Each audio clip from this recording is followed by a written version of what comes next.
Yes, guys, welcome back to Lilywhite Lab. This week is obviously international break, so I thought I'd do something slightly different and give you guys a bit of an update on how all of our players out on loan are doing and kind of looking to project where they might fit in the squad long term and if they'll kind of make it at Spurs. I think one thing you always have to caveat with kind of bringing through these young players as a Big Six club is the levels are so high. To make it at a club like Spurs, you have to be of the upper echelon of talent.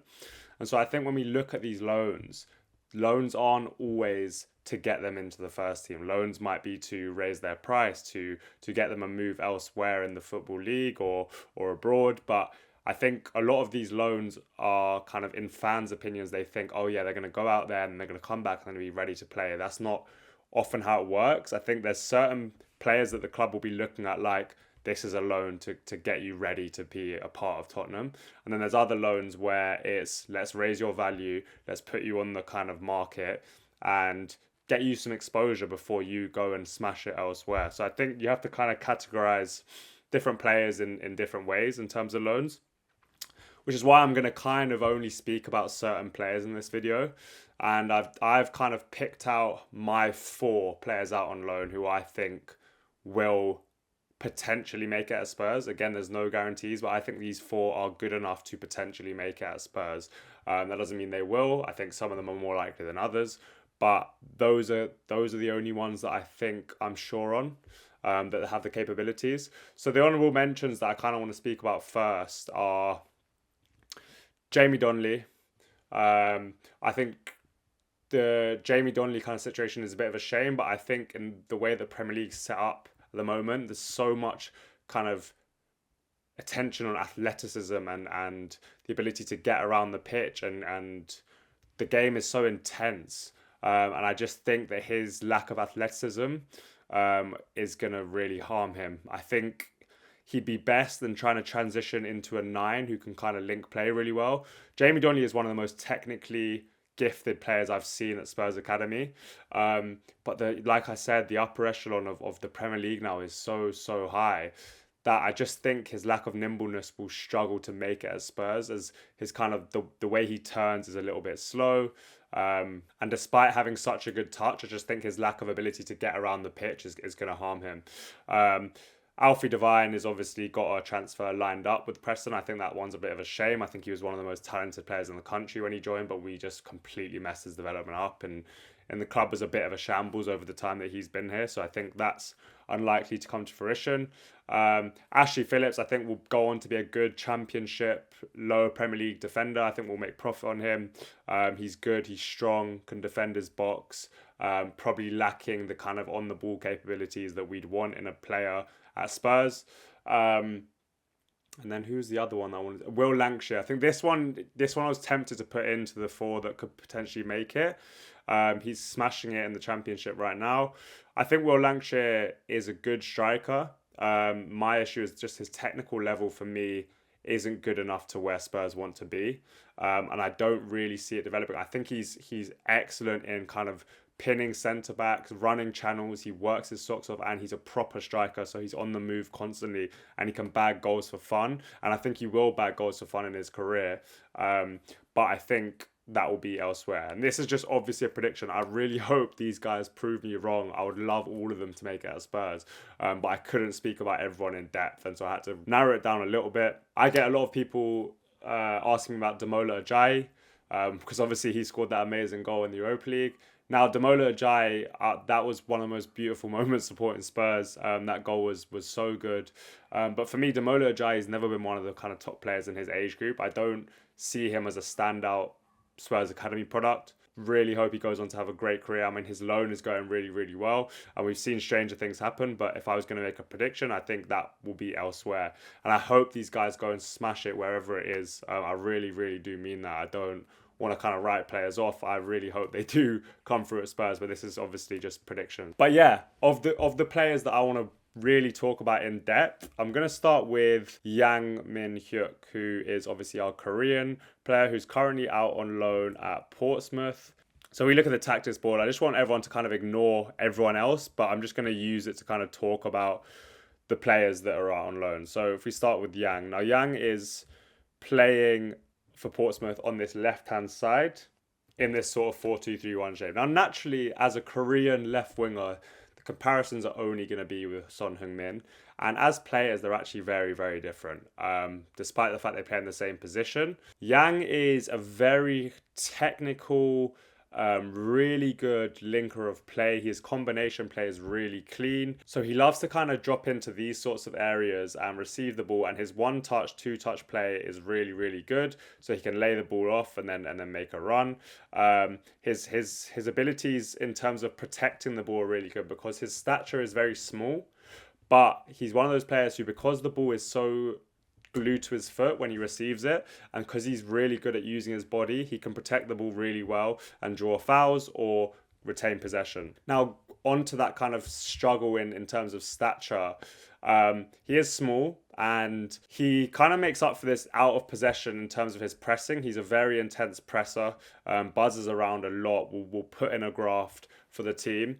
And that at times can make up for his lack of physicality, but in duels he will struggle. So you don't want to kind of have him get in contact with players. I think which brings me on to his kind of, I guess, negative with Yang at the moment, which is I don't see him as an elite athlete. Obviously, physicality is a bit of an issue. So when he is kind of going into these 1v1s, I feel like he doesn't back himself to take it down the line, because if he gets close to this fullback, I feel like will be brushed off the ball. And people underestimate the kind of need for having physicality in 1v1 duels. I think there's so much to be said about speed, but also it's being able to get past and then holding them off while you can then deliver your final action. Obviously, if you're blisteringly quick, you can get away from them and still get a thing off, but get like a cross or shot off. But even then, like, the spaces are so small in the final third that you're likely to never really have like 2 yards spare in the box. It's just unlikely. So you have to have a bit of physicality about you. And because he doesn't have that elite athleticism as well, I feel like his 1v1 game is not the best. Where he can beat his man is when he receives the ball, they come nice and tight, and he's got the ball manipulation to beat them, and then kind of go into space and combine with players or get a shot off, which is what I want to come on to now, where I think Yang's a player who has real potential. I think he's at a pretty low floor now, and he's a player that needs a lot of work and development, but I do think he's got the capabilities to make it in the Premier League. And part of the reason for that is his ball striking. Now, obviously, we've seen years and years of Son being able to cut in and shoot from these areas on that right foot. But Yang is good off both feet, and his ball striking is really strong, and all different ways of shooting as well. Like, he's caught a couple volleys. He's got good kind of ability to curl the ball, but he can also hit it with power. And that is kind of what I want to highlight with Yang, is maybe he'll never have that kind of elite athleticism to get down the line. But what I would like him to kind of work on, or what I think the club should be kind of going in on with him, is the ability to just get separation. Now, getting separation doesn't mean beating your fullback, but there's so many wingers in the world that don't need to beat their fullback 1v1, but still create absolute chaos. Salah. Saka can go 1v1, but Saka has the same ability. Elise is a fantastic example in my eyes, because Elise tends to... He can go 1v1 as well, but there's so much of him where he just shifts it and has a moment of quality to whip it to the back post or shift it and get a shot off a goal. And I think that's the kind of player we'd want Yang to be. And I think he has the kind of technical capabilities to do that. But it's so much about development with him. And I think there's a high ceiling there, but a pretty low floor. It's also hard to judge Yang at the moment because he's in quite a struggling championship team, so he's not getting enough touches. And a player like that, I think, would really thrive in combining with players around him. Similar to kind of Odebear kind of type player, although Odebear has better 1v1 ability. But I think Yang, there is definitely something to work with there. It's not going to be kind of a straight into the first team thing. I think there might be 2, maybe even 3 loans before you see kind of him explode. That might be wrong. It might be 1 more, 2 more. But I think there is definitely something to work with there. And definitely worth the purchase to gamble on a potential of someone like him, who I do think has the technical capabilities to make it. Yeah, I think really good loan so far. and just basically just needs to keep developing. Shows a lot of personality as well to go to a club in the Championship as kind of someone who's just moved from Asia.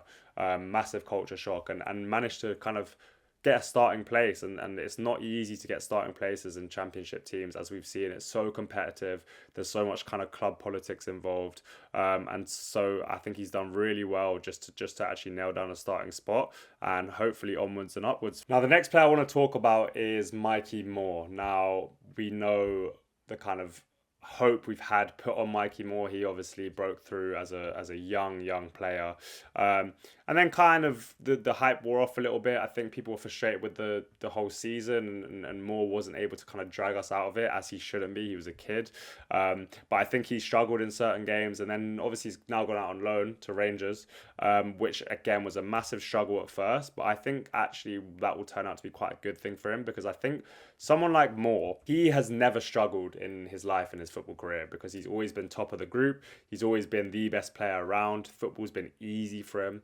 And so I think to actually put him under some kind of struggle in these first kind of loan spells is actually good, and he's actually come through it now, and he's looking really strong. And I think that's partly because of the manager change, and we're seeing Moore operate so much more centrally, and this is exactly where you want him. I think a player like him needs touches, and I think he was being stuck out wide a lot, and a player like him needs to find his rhythm. He needs to be able to express himself, because the more that he kind of grows in confidence, and with every touch he's kind of combining with people off the cuff is the kind of phrase that comes to mind with him. He needs to have everything off the cuff.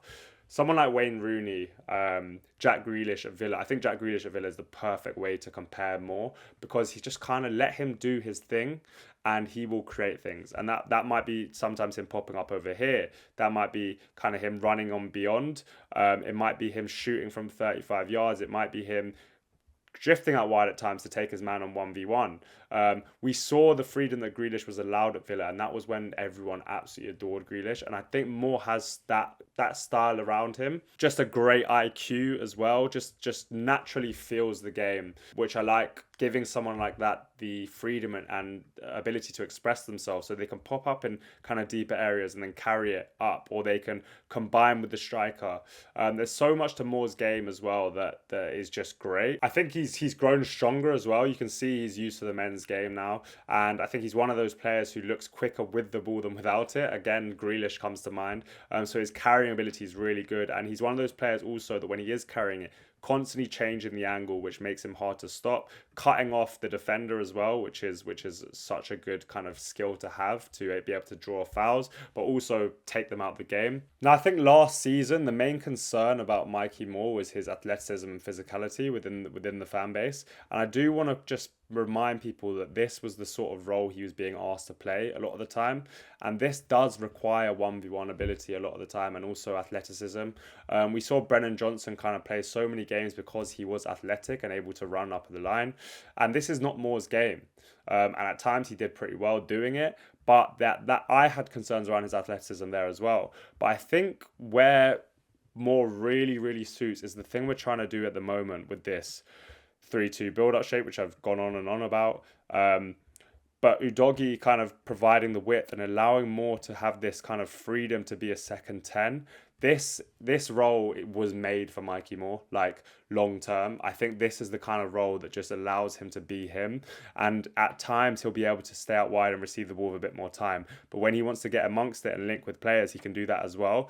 And that's my main, like I said, I don't really have any criticism of his game itself. I think there's so much to like there. If you get him in the right areas, I think there's so much to like there. My concern with him is not being able to fit. And that's whether the manager wants a winger with athleticism, wants a winger who can take on his man 1v1. Not that Mikey Moore can't take on his man 1v1, but against the most physical fullbacks in the league, it's not going to be possible consistently for him to do that. So my main thing is, will the manager, whoever it is, when Mikey Moore is ready to be introduced, I think next season Mikey Moore could be ready to have a first team role. Will they provide him with enough of a kind of free framework where the width is provided by the fullback, hopefully Udogie or whoever it is, and you let him be him and drift around and create stuff off the cuff, because that is the kind of player that Mikey Moore is. But that prospect is really exciting, and I think this role that's kind of forming, that Odobes played well, Bergvall's played it once or twice, Moore actually played it in pre-season in one of our first games. I think that is really, really exciting for Mikey Moore. And if he can continue his form that he's going through at the moment, hopefully he can come back and really have an impact in that particular role. So I think coming in off that left in the half space is just perfect for him, and he can create absolute chaos from that area. And yeah, I think Mikey Moore's stocks in the fan base are down a bit now because people get bored when he hasn't kind of made an impact in the first team. But don't forget, he's just 18. Fantastic prospect. I think he's still rated massively within the club, which is what I've heard. And so they'll be massive on his development. Like, it's so important for him to kind of make it at Spurs, especially when we're kind of struggling for academy players within the first team squad at the moment. I think the club will be huge on trying to make him be the face of the club long term. Now, the next one I want to talk about is someone that's had massive hype this season, and that is Luka Vuskovic. So, Luka Vuskovic, he has been playing in more of a system like this season. Certainly a back three. I cannot remember what it's like. Apart from that, it might be a 3-4-3 or it might be a 3-5-2. I can't remember, but I know that he's playing in the centre of a back three most of the time. And this suits Vuskovic so well. And I think the other thing to note is that they're playing a low block than what Spurs probably would be. And again, this is suiting him really well. And all the numbers you're kind of seeing from Vuskovic are aerials won, blocks, clearances. And that is his bread and butter. He's so good at that. Probably already one of the best in the world at commanding his box and dominating his box, because he's an absolute freak in the air, as we've seen by all the goals he's scoring, but also all the kind of clearances and statistics there. But also his timing, his defensive kind of ability to sniff danger, which he kind of can't teach, but people just have it. He has it, for sure. All the kind of defensive fundamentals with Vuskovic are there. Then you talk about Vuskovic on the ball. His ability to ping the ball left and right is insane. But not just switch it. He's also capable of driving passes through the lines, like on the ground. His passing is fantastic, and I think off both feet creates so many good angles for him. So there's so much to like there. Obviously, from set pieces, it's a massive thing as well. His aerial ability, both defensively and attacking wise, and obviously that's massive for Thomas Frank. I think he can get numerous amount of goals just by being on the pitch, pretty much, and we can get so many goals from that. Now, I do want to kind of like level the hype out a little bit, and I think that's just because there are going to be some teething issues. I think where he's at right now is the perfect role for his style. The centre of back three, where everything comes to his head. He commands the whole back line. He's able to read the play. Everything's in front of him. He can see everything. They're playing quite deep, so he's able to, he doesn't have to defend massive spaces. Also, his on-the-ball ability is being showcased massively because, like I said, he's playing centrally. He can use both feet, so that suits him so well. And that's not like covering his weaknesses. That is just one of his strengths, so he's able to do that. Where I think he struggles a little bit is the kind of reading of kind of 50-50s, and at times he'll charge out and he lacks a bit of nimbleness, and so he can be late to challenges at times. With that kind of, he's obviously got a massive frame, so that is a little bit clunky at times. And I think if he gets dragged out to these areas in big open spaces, he's not going to like that at all, because again, his turning capabilities aren't the best because of that massive frame. So that is something you have to consider with him. And I think in terms of how many like nippy players there are in the Premier League, you'll see a couple teething issues if he's to join the team next season, where he might look a little bit off the pace. And I think that is just something that he has to play and learn. There's been so many centre-backs who are able to do massive things without elite kind of agility or or pace, and those centre backs have learnt their trade by playing matches, and I think that is what we have to have from Vuskovic. There's so much to like there. The fundamentals are all there. The defensive and mental fundamentals are there. The technical on the ball ability is there. I think there will be a few teething issues where he just has to remember how to manage his body well and not kind of be exposed and be protected. Use his teammates. Because I think, yeah, there's that weakness there, but there's so much to like as well. In terms of how he might be used at Spurs, now this is a really interesting one, and one I've seen on the timeline quite a lot on Twitter. For me, this is what I'm kind of envisaging. Now, let's say... Now, obviously, his first season, he's not going to play every game. We have an unbelievable centre-back partnership in Romero and Van der Ven. But something I've kind of thought about, and a lot of people have considered, is moving Van der Ven to left-back in certain games. You have Vuskovic in the middle to get kind of that not only that ability to play off both feet, but also the ability to dominate aerially. And you always want your best header of the ball centrally. That's the kind of rule, because that's the most threatening aerial ball you're going to face. That's where a lot of kind of, he can read the situations, he can see the whole flight of the ball. I think that is just a rule you should have. And then you allow Romero to be aggressive, to kind of defend his channel, which Romero can do anything in terms of defensive capability. So that's going to be easy for him. But also you get his passing ability here, and he will not struggle here at all.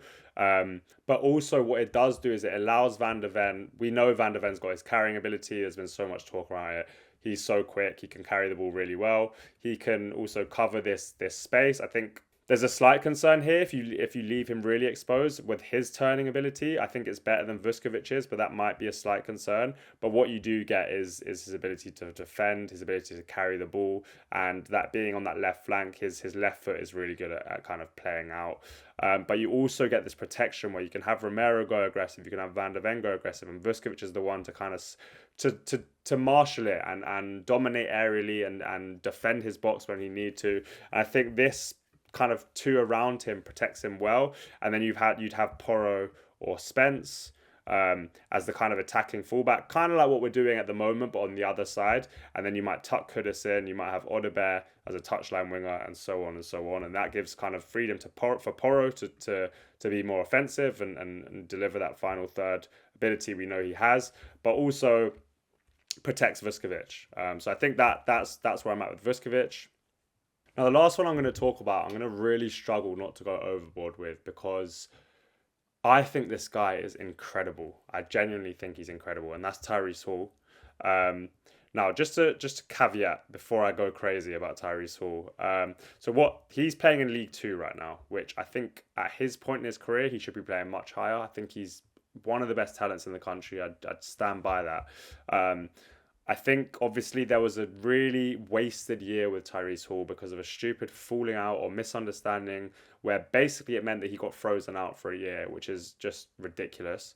And it's kind of put him a little bit behind where he should be, but that doesn't mean that he's not going to get there. I still have massive faith that Tyrese Hall is more than good enough to make it at Spurs. Not just make it at Spurs, make a huge impact at Spurs. So he's at Notts County in League 2. He is playing in a system which is a little bit like this, a 3-4-3, and he's playing this sort of left 10 role, which is very strange because when Tyrese Hall first came through, everyone was like, he's the answer to our number 6 problems. And then he started playing number 8 a lot more, and everyone was like, oh, is he a 6? Is he an 8? And now he's playing a 10 and he's getting goals. And that just kind of sums up what he is. He can do everything. He's so good at pretty much everything. The word that comes to mind is just smooth. He's so smooth in everything he does. It's so easy for him. The game is so easy for him. And I think that is possibly what could hold him back in certain instances where he looks like he's too casual. And that, I think, may be where these kind of attitude issue tags have come from. He clearly doesn't have an attitude problem. I've seen a lot of his clips at Notts County. He works really hard off the ball, but he does so in such a measured and calm way, which should be a compliment, but a lot of kind of people don't see it like that. I mean, obviously, I don't like him in this left 10 role. I don't think that's getting the best out of a player like that. But what he's doing is popping up with goals. His ability to receive in the pockets is so good, which is crazy for a player who's probably received the ball much more often in this situation, which is so different to receiving it in the kind of 10 situation, where you're able to see more. You're you have more time on the ball in these deeper areas. Whereas if you receive it in the pockets here, you got a man on your back half the time. You're constantly pressed. The space is minimal, but he can do either. It's so easy for him. The touches are so smooth. And then when he does get the ball and he's got a bit of space in front of him, he's got that gliding gene where you can just cover ground so effortlessly. He doesn't look like he's breaking a sweat, but he's rapidly covering bits of the pitch. And that also helps him out of possession where he can cover spaces really well. So, if one of their wingers has got the ball out here, he rapidly is over there and he can close that space before the guy's even taken a touch, which is massive. He's got a real good kind of dueling capabilities. I think people were going on and on about his physicality. I don't think his physicality is an issue at all. I've seen him enter duels with big built players, and his balance, but also his timing in terms of duels is really, really good. He looks like he's bulked up a bit as well. I don't have a problem with his physicality at all. Like, he's so natural, both technically but athletically as well. Mentally, he's so intelligent. He always knows what's around him before he receives it. He rotates really well, so he knows what spaces to fill. I mean, there's so much to like about him, and I find it really hard to find a weakness in his game. I think the only thing I can kind of look for in terms of weaknesses with him is he should be impacting games more than he is. And again, he's a young player and he's going through his first season of senior football, so there's a kind of transition period there and he has to grow into it. And I think maybe sometimes he plays within himself. I don't obviously know him personally, and that can 100% be a psychological thing. But with more confidence and more repetition and consistency, he can start affecting games way more than he is, because he's way too good for League Two level, like way too good. He could be playing in the Premier League right now. I truly believe that. But for me, at times, he gets the ball and plays safe too often because, I don't know, he's in a new environment. He basically maybe doesn't want to make a mistake, or he doesn't have that drive yet to dominate games. But I think if he was more ruthless and had more kind of, I don't care what happens, I'm going to go and change this game about him, he is going to start dominating games at every level. I truly believe that. Now, in terms of where do I see him, in terms of position. For me, like, him in a pivot is just a dream. It's just a dream, because tell me how many players can progress the ball so effectively, both through carrying the ball, driving through gaps, driving into space, but also just line breaking passes. He's got such a smooth ability to just stroke passes through the lines or switch the play with ease. His accuracy is pinpoint. His passes are crisp. That is the dream pivot player, and also his dueling capabilities. I really struggle to see a weakness in his game, and it's weird because obviously he's playing in League Two, and so we have to kind of talk about the sample size. It's only been half a season at first team football. He hasn't necessarily lit it up, but just watch his clips. Please watch his clips and try and tell me what his weakness is in terms of attributes. I know people will say it's just League Two, but tell me what of those attributes won't translate to the top level. And I'm happy to debate it with people, but I just can't see any weaknesses in terms of technical, athletic kind of abilities, IQ as well. I'm struggling to find a weakness in his game. I think he's the dream pivot because he can progress the ball in so many different ways. He's calm on it. He's press resistant, massively press resistant, protects the ball so well, can receive it off both feet, which is massive because it allows different angles. He can come and receive here if your doggy goes high. He can receive it under pressure and bounce it really cleanly to the other centre back. He's just very naturally gifted. Yeah, I don't know what else to say about him. I think we're gonna just have to wait on that one and see how it kind of unfolds. How does he translate back into the first team next season? Does he go away on pre-season? I think if we fumble this talent, we'll regret it so much. And like I said, he's in League Two right now, but I think he could be doing the exact same thing he's doing in League One, Championship, and even Premier League. I truly, truly believe that. And I did want to save him till last because I've been watching so many of his clips, trying to find weaknesses, and I can't. And it's League Two, so like I said, caveat it. But you've got to be excited by a footballer like that. I think you just have to be.